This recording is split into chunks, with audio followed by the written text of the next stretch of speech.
20 ans après une longue querelle entre la Cour de cassation et la doctrine, celle-là, dans un arrêt du 23 juin 2021, a finalement décidé que le promettant signataire d'une promesse unilatérale de vente s'oblige définitivement à vendre dès la conclusion de l'avant-contrat, sans possibilité pour lui de se rétracter, sans possibilité de rétractation donc, sauf stipulation contraire.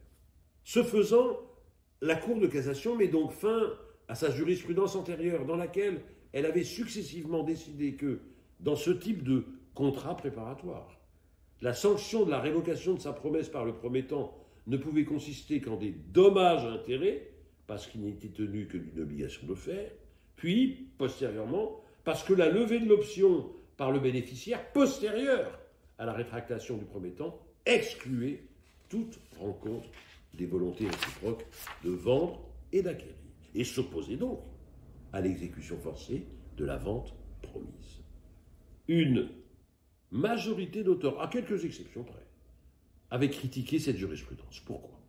D'abord parce qu'elle méconnaissait le mécanisme de ce contrat préparatoire qui contient tous les éléments nécessaires à la formation du contrat promis, exception faite du seul consentement du bénéficiaire du contrat promis, qu'il est libre d'exprimer dans un sens ou dans un autre, c'est-à-dire dire oui ou dire non. Ensuite, parce que cette jurisprudence méconnaissait les effets de la promesse unilatérale de contrat, en vertu de laquelle le consentement du promettant au contrat promis est d'ores et déjà irrévocablement exprimé. En outre, parce que à quoi bon conclure un contrat préparatoire si le promettant est investi d'un pouvoir de dire non, alors que l'intérêt de ce contrat préparatoire est de lui imposer un devoir de dire oui.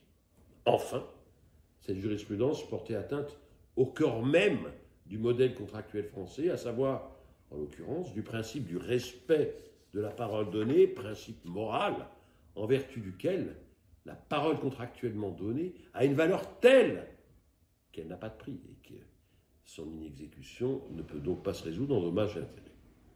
Il y a donc lieu, je crois, de se réjouir de ce revirement de jurisprudence, revirement qui s'imposait, d'autant plus que la réforme du droit des contrats a inséré dans le Code civil un nouvel article, 1124 alinéa 2, au terme duquel, je cite, « La révocation de la promesse pendant le temps laissé au bénéficiaire pour opter n'empêche pas la formation du contrat promis. » Tout est donc désormais rentré dans l'ordre.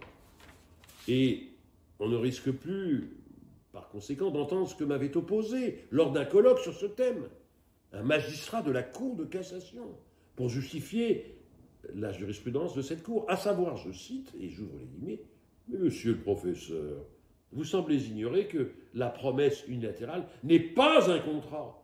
Il s'agit d'un simple avant-contrat qui, en tant que tel, n'est pas soumis donc aux règles du droit commun des contrats. » On croit rêver, ou plutôt cauchemarder lorsqu'on entend cela. Ouf! Ouf! Désormais donc, on respire. Il était temps, du moins pour ceux qui restent attachés aux principes directeurs du droit français des contrats, en particulier l'impératif de sécurité juridique, d'autant plus, comme le laisse entendre la Cour de cassation, que la liberté contractuelle n'est pas totalement anéantie, puisqu'une clause peut donner le loisir, si je puis dire, au promettant de rétracter sa promesse. Ouf!